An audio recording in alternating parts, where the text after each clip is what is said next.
I think the state has done an okay job as far as dealing with this. I think the legislature has really taken a lot of the necessary steps to kind of combat this. I think communication definitely needs to be improved between the governor and the legislature. It really seems like the governor is making very little effort to include the legislature, and his cabinet has been kind of making a lot of the decisions without the okay, and that's why he's been taken to the Supreme Court as many times as he has.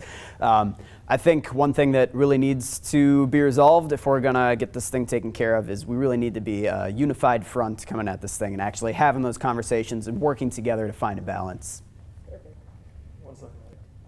I think it's really important that it's up to each individual school district. The situation is going to be different everywhere you go. I know Milwaukee has really been a hot spot. Brown County has really been a hot spot. But if we try to put schools in, say, Eagle River or Rhinelander in the same type of situation as what's happening in Green Bay, they may not need that. It may be a totally different approach that's most suitable up there. So I think it really should be kept local. Those decisions should definitely be taken by a case-by-case basis. I think if we can, we should definitely hold elections in person. We've got a very efficient setup. We've got a very proven record as far as in-person elections go. This last primary in August showed that it can be done safely if we have multiple locations open, if we keep our volunteers protected. We also see with the universal mail-in ballot, there's a lot of issue for fraud there, especially on an election like this. A lot of the time, multiple people can be registered to vote at the same address or even a vacant lot or building if that doesn't get updated correctly. And it's entirely possible that we're going to be sending out a lot of extra ballots to those places that just don't have those residents living there anymore, which means that's a lot of extra ballots that could then be tampered with if they aren't caught by the post office and made sure that they are not delivered correctly.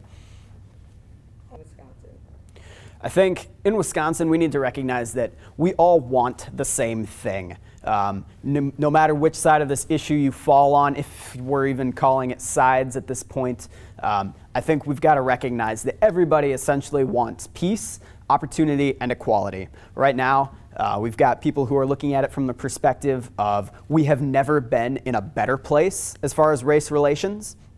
It maybe isn't the best, and we have progress to make yet, but if you look back across our history, we have never had better race relations. And a lot of people are saying if we just continue on that trajectory, we should be able to reach a place at some time where this isn't even really a conversation we're having. On the flip side of that coin, you've got people saying, yes, it's never been better, but it could be.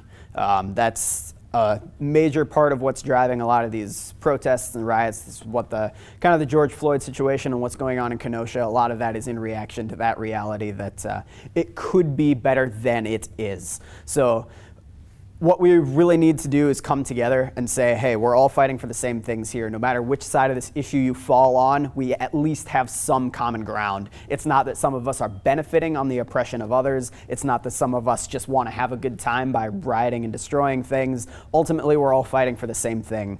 So we need to work together and find concrete action steps to address this issue quickly. Wisconsin has it really difficult because of especially our winters. You've got frost heave, they're constantly being salted and plowed. We've got heavy equipment driving over them in rural areas. Wisconsin roads have it pretty tough as far as the nation's roads are concerned. I think we're doing about as much as can reasonably be expected. Maybe some efficiency improvements to our system would be good, and also a heavier reliance on public transportation. Public transportation really offers a lot of options to people who maybe can't even afford a vehicle, so expanding that is going to go a long way towards getting traffic off of our roads, helping them to not be used as heavily, and that's going to definitely contribute to kind of the infrastructure setup that we have.